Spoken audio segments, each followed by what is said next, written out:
Hello, everybody.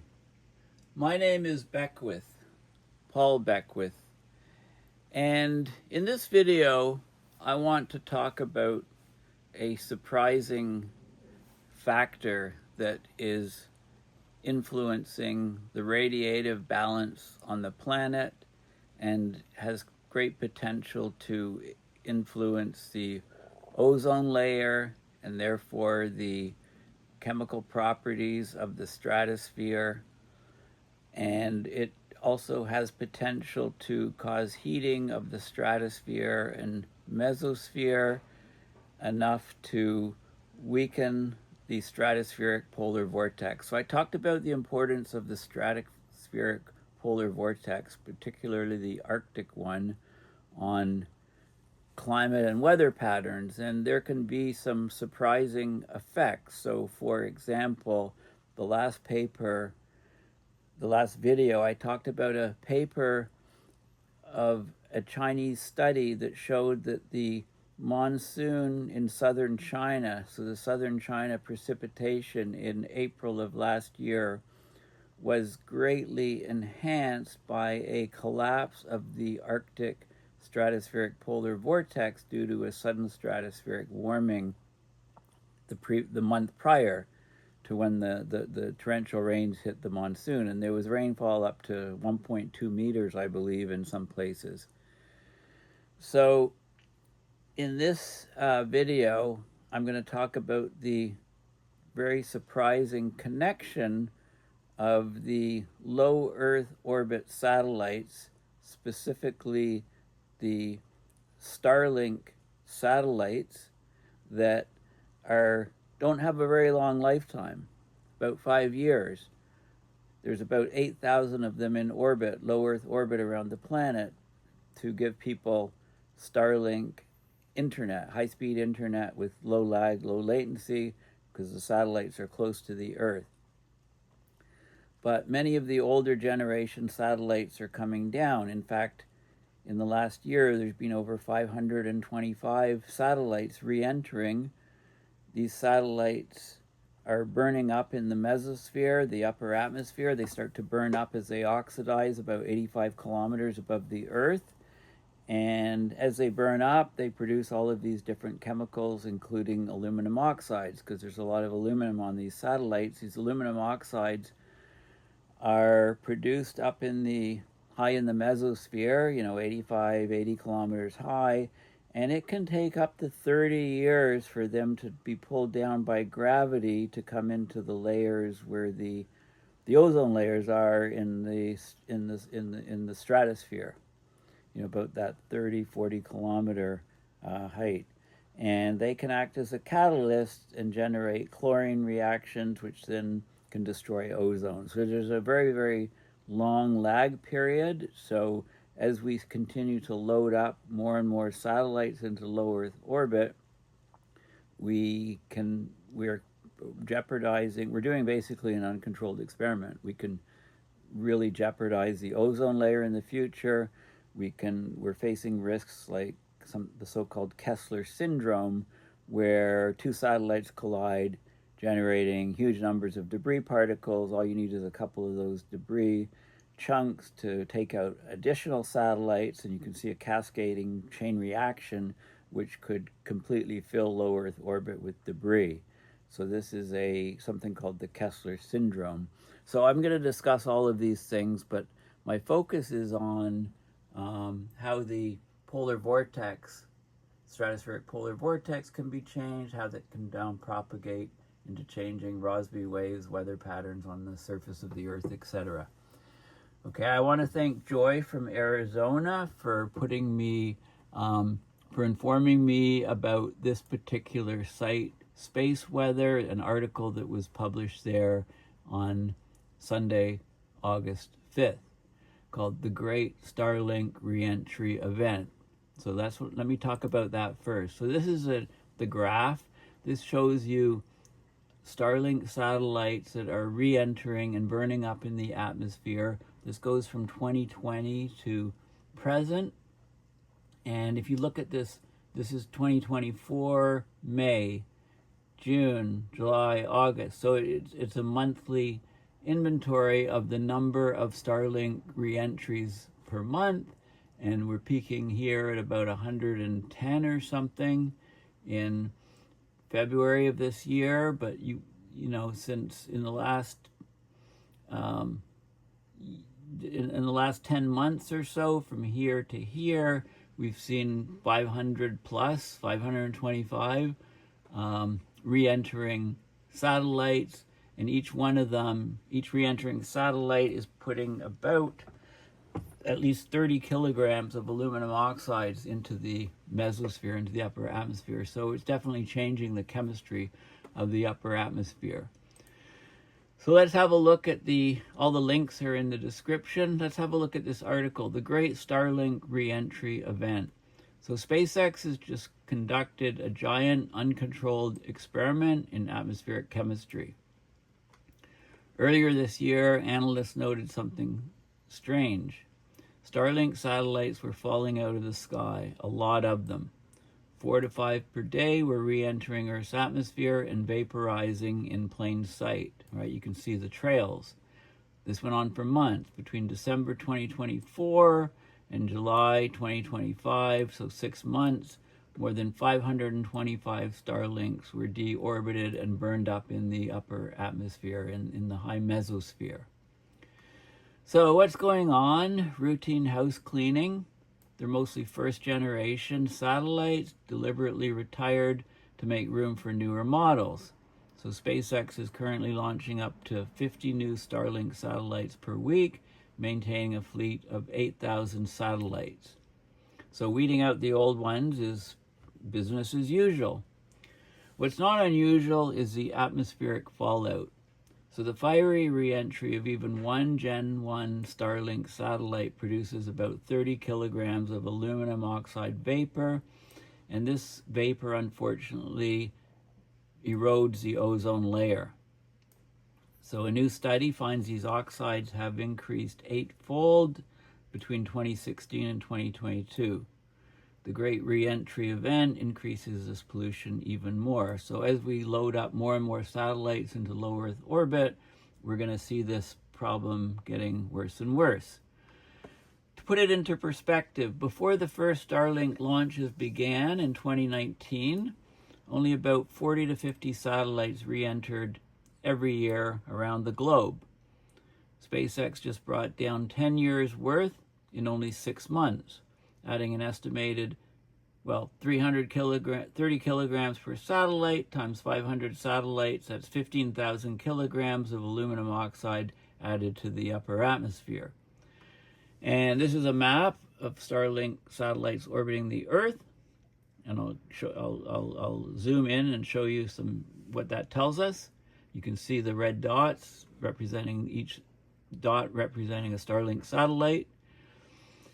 So even before the current surge of low Earth orbit satellites, scientists were sounding the alarm. In February 2023, NASA flew a high-altitude aircraft 60,000 feet to collect samples in the stratosphere. And then they published a study that year. They found that 10% of the sampled particles at 60,000 feet in the stratosphere contained aluminum and other metals from burned up satellites. There's multiple companies racing to deploy mega constellations of satellites in low Earth orbit. Projections suggest more than 60,000 could be in orbit by 2040 in the next 15 years. About 8,000 there now from Starlink, SpaceX. So recent debris could soon rival the natural influx of meteoroids, but with very different chemistry, right? Meteors, micrometeors, are mostly rock. Satellites are mostly metal. So NASA and NOAA scientists, they simulated what would happen in the near-term future with all of these satellites. They found that the aluminum-rich space dust could heat the stratosphere and heat the mesosphere by up to 1.5 Celsius. Okay, so I talked about stratospheric cooling because of global warming. Talked about what's going on in the mesosphere, right? I talked about a lot of this stuff was in State of the Climate 2014.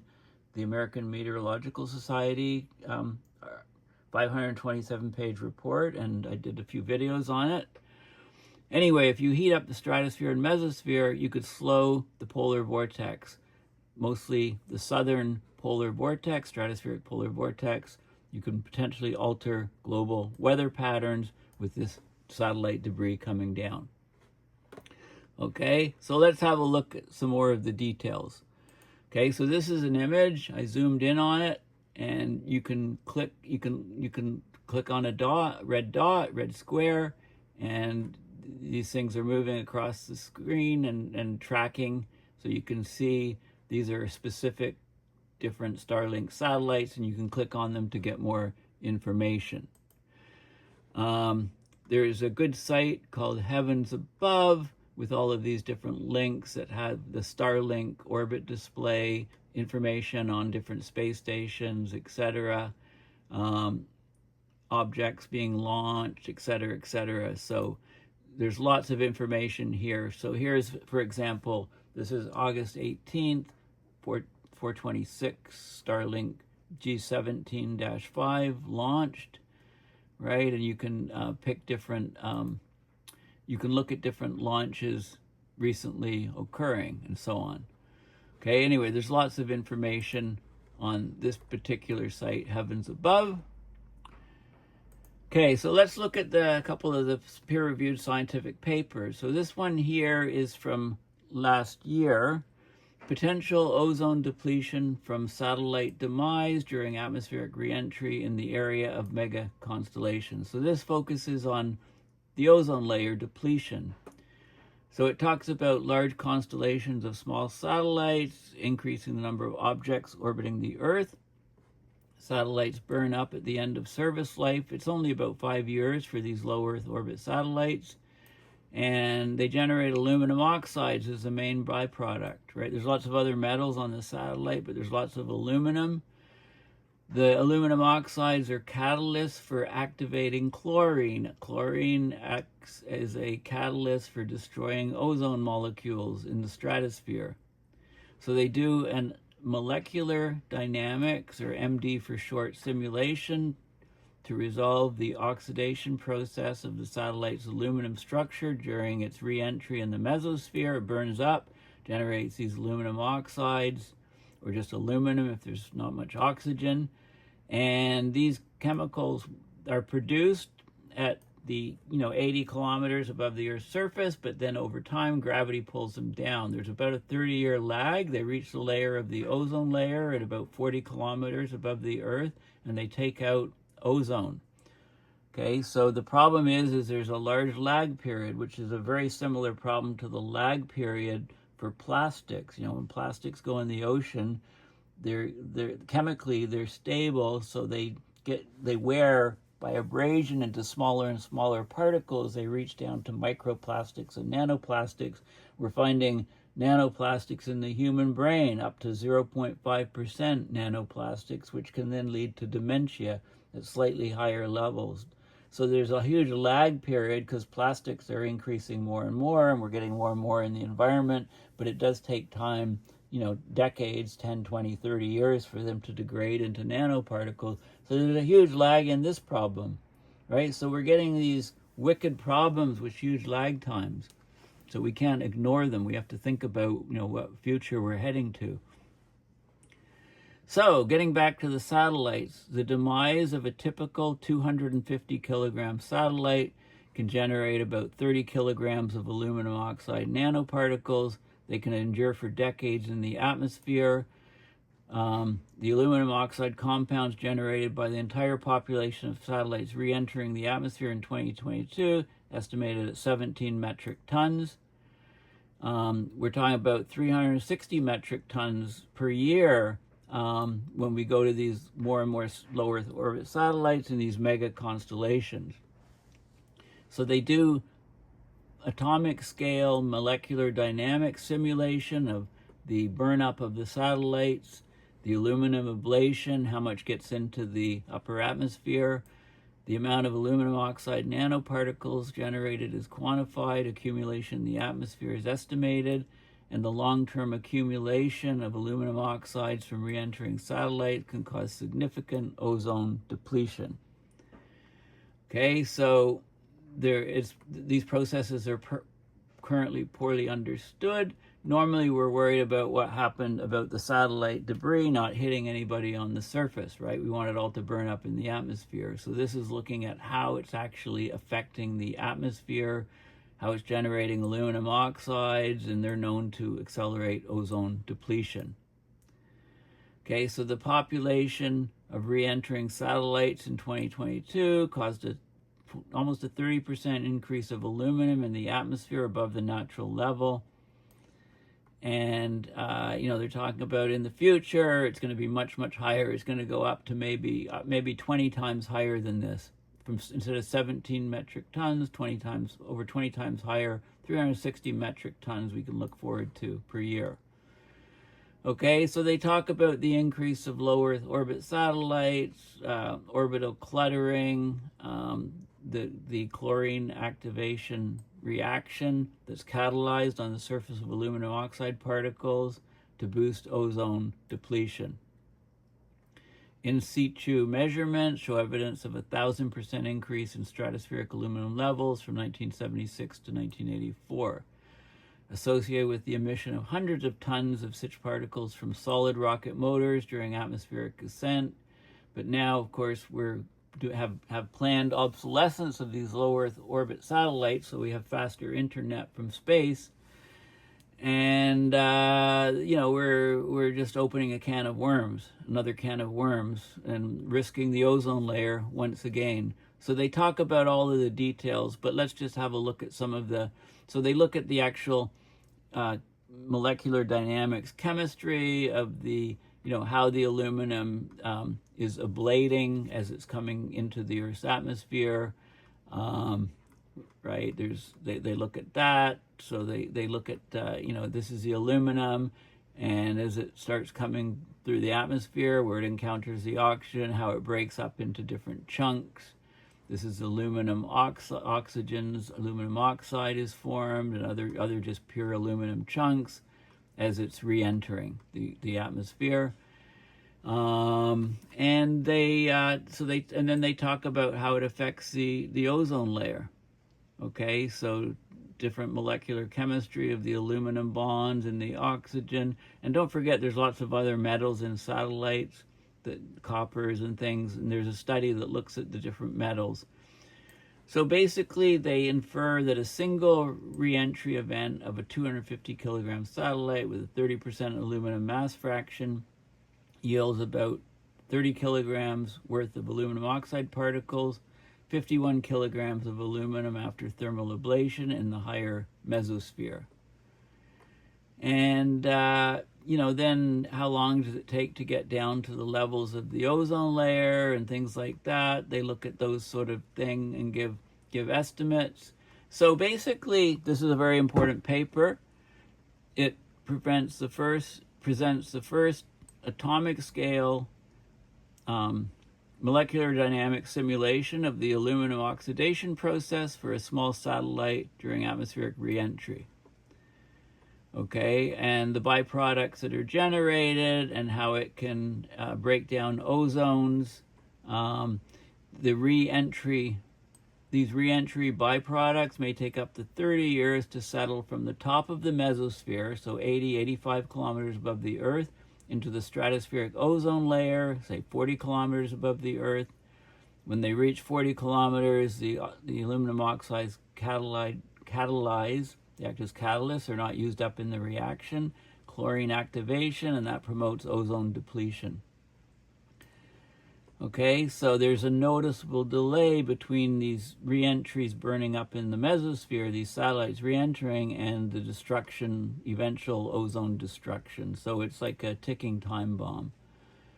And they talk about the different levels of aluminum oxide and what we can expect in the future. Okay, so it's a very important paper. Now let's just have a quick look at the layers of the atmosphere. So these are the layers. We're down in the troposphere where all the weather happens.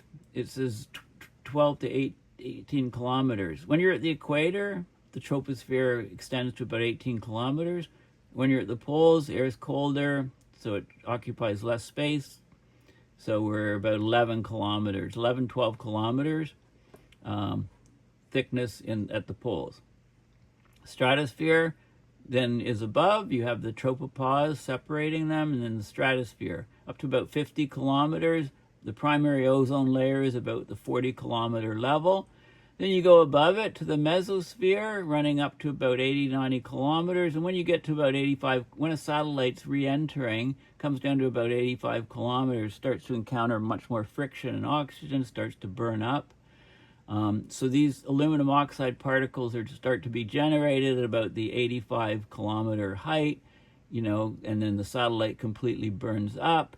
And then it takes time for those aluminum oxide particles to be pulled by gravity down to the stratosphere. The layers of the primary ozone layers can take up to 30 years. So therein lies the rub, the danger, the lag. This is a good view of the temperatures in the troposphere, tropopause. This is 11 kilometers. So this would be at the poles. This is cumulonimbus storm clouds flattening out to the anvil shape as they reach the top of the troposphere. Some of it punches above. We've got the stratosphere here, and then up here in the mesosphere is where the satellites break up, and the primary ozone layers are down here about in this sort of range. So when these particles come down, they will take out ozone. And ozone is vital for growing plants to grow on the surface of the Earth, because otherwise, without ozone, you get all this UV hitting the Earth's surface. Okay, there's something called the Kessler syndrome, which I've talked about in some previous videos. So the idea is if we load up low Earth orbit with too many satellites, we're going to get collisions. And when there's a collision, you get a lot of debris particles generated. Imagine a 250 kilogram satellite colliding with another one at 17,000 kilometers an hour, producing hundreds to thousands of debris particles, many of them sort of a kilometer weight in mass. And if those hit another satellite, they'll break up that satellite, and you can get a cascading breakdown of satellites in low Earth orbit, just filling low Earth orbit with debris.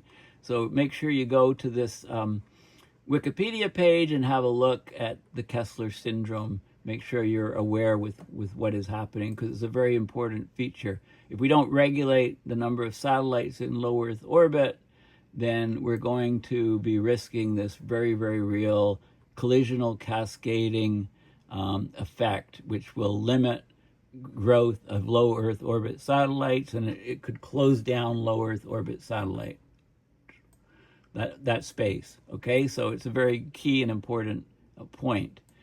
Now, this paper from, this is from 2023, studied the metals from spacecraft re-entry in the stratospheric aerosol particles. Okay, so they actually, they measured particles in the stratosphere, 60 kilometers.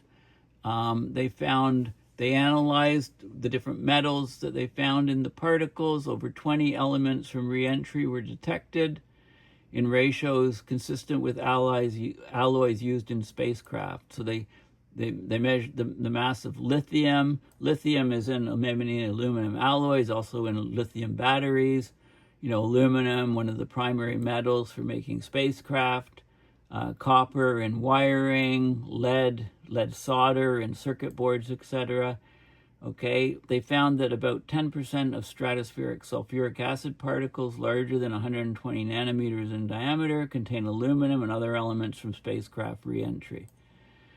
Okay, so this is a very interesting study. They used a high altitude aircraft to collect samples up in the stratosphere. And they also compared the metals they know what metals are typically found in meteors, meteoric ablation, rock.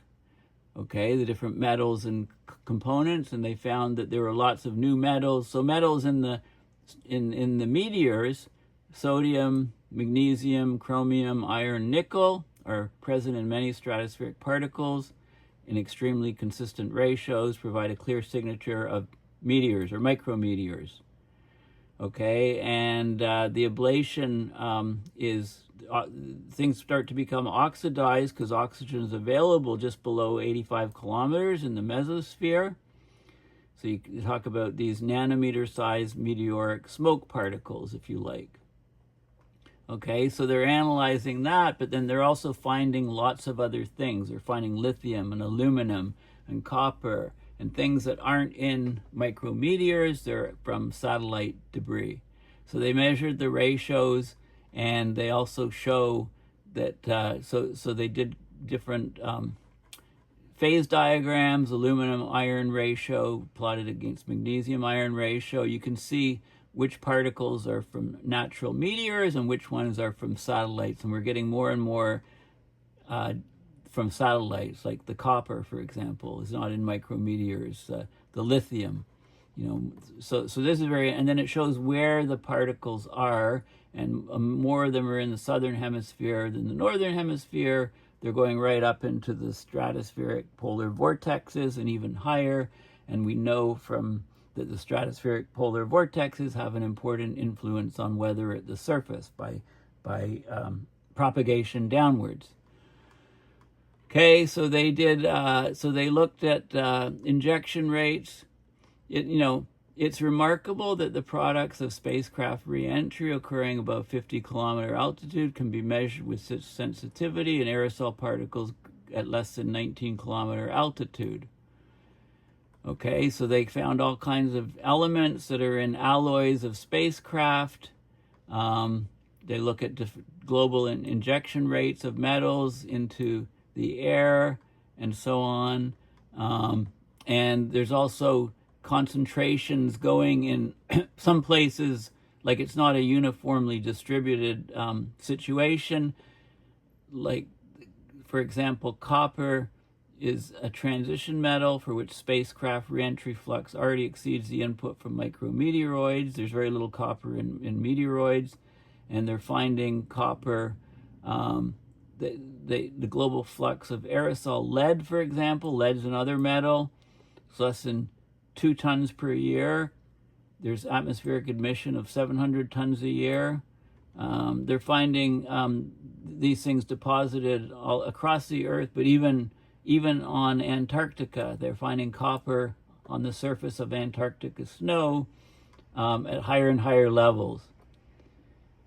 10% of stratospheric particles now contain enhanced aluminum, and the numbers are just going up and up and up as we launch more and more satellites. Okay, so another very, very important study. It was published a few years ago. And then this is a key one here, which was just published in March of this year. Investigating the potential atmospheric accumulation and radiative impact of the coming increase in satellite reentry frequency. So this one looks at how the polar vortex, the stratospheric polar vortex in both the southern hemisphere and northern hemisphere are changing because of the radiative balance changing, because of all these metals accumulating, and it simulates the number of metals we can expect in the next, say, decade and a half by 2040 or so. So the construction of numerous satellite mega constellations in low Earth orbit, which is basically 300 to 2,000 kilometers above the surface of the Earth, is projected over the coming decades.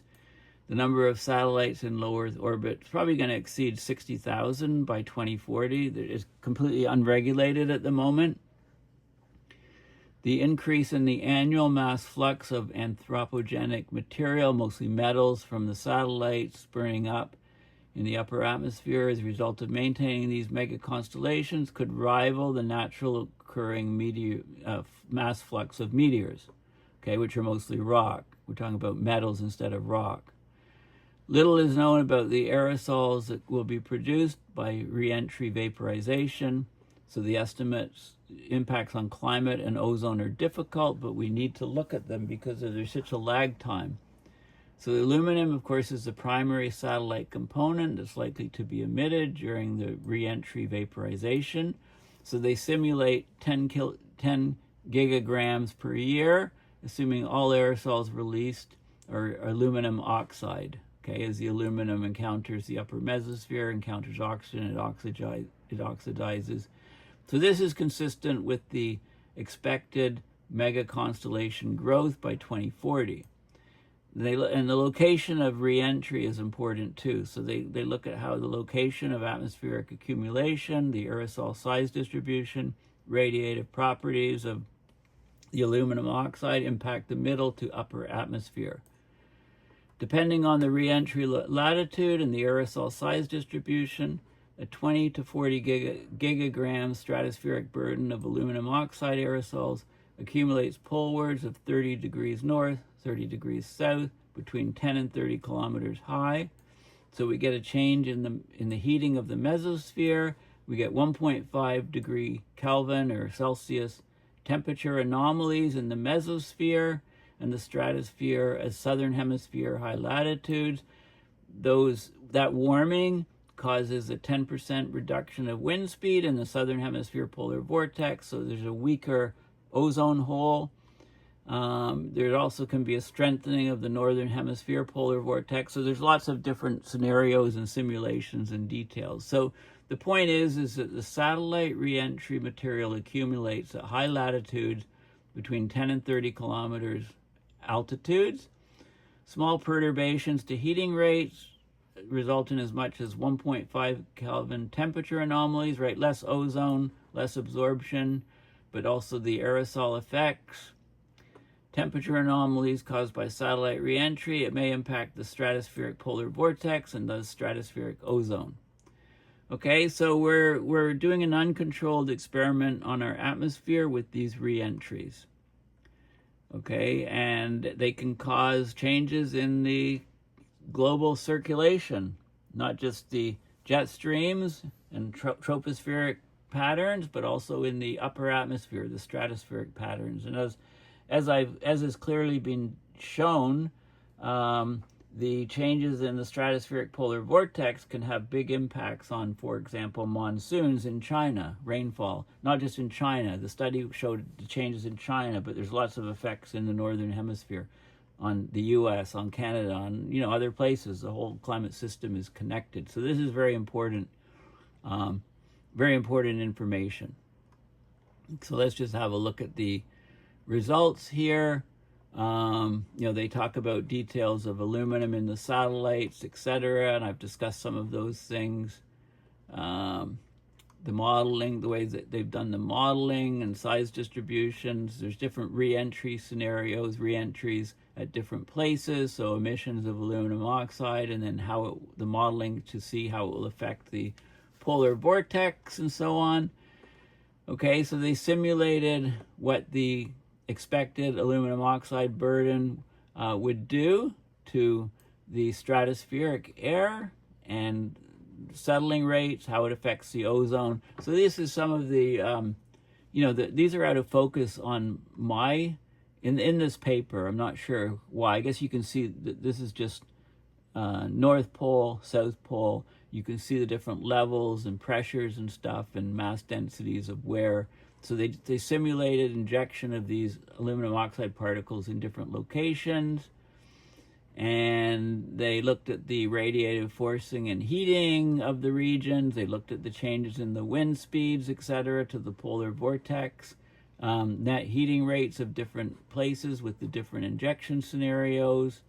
Temperature effects, and how it would affect the wind speeds. Okay, so they did the whole simulation, and I don't want this video to go on too long, so I think these are all open source papers. I'll make sure the links are all in the description.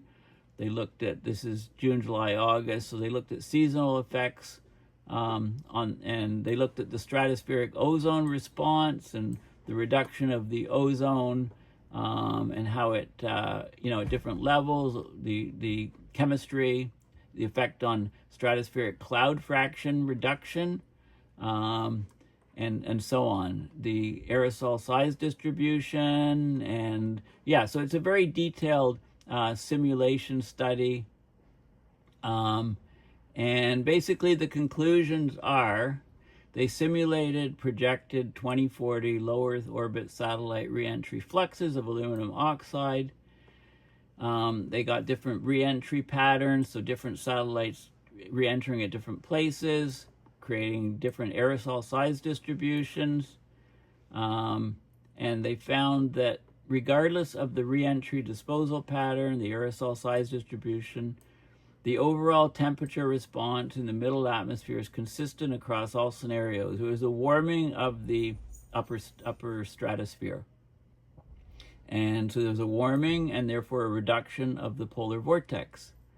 And they found that the lag times for it to happen and things like that, the different materials in the satellites, and yeah, okay, so it's very important research, right? The satellite reentries are changing the chemistry of the mesosphere and also of the stratosphere and the ozone chemistry, and they're affecting the radiative forcing, and they're affecting the stratospheric polar vortex, primarily in the southern hemisphere, but also in the northern hemisphere, and then those things can in turn affect Rossby waves, jet streams, and weather on the planet.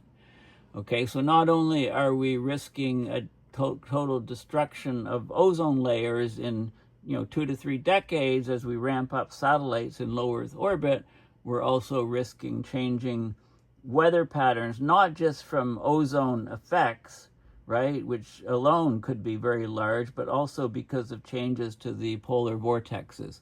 So this is very, very important research. Yeah, it's very, very important. I'm sure I'll be doing lots more videos on these sorts of topics.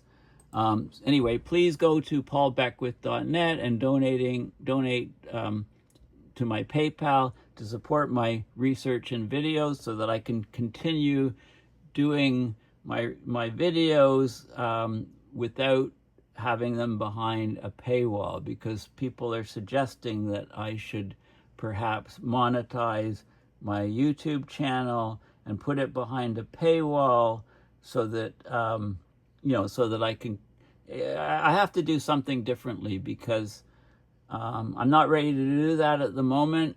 Please consider donating on a regular basis to my PayPal account so that I can keep providing these things for free to people, because donations are way down, and I may have to start doing things differently, like start to put some videos or most videos behind paywalls, or have a subscriber service, where people pay like $3 a month or something to access my videos.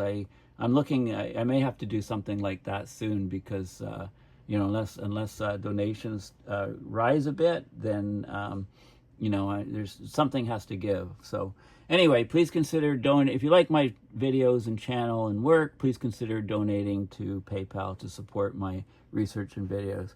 Okay, bye for now. Thank you.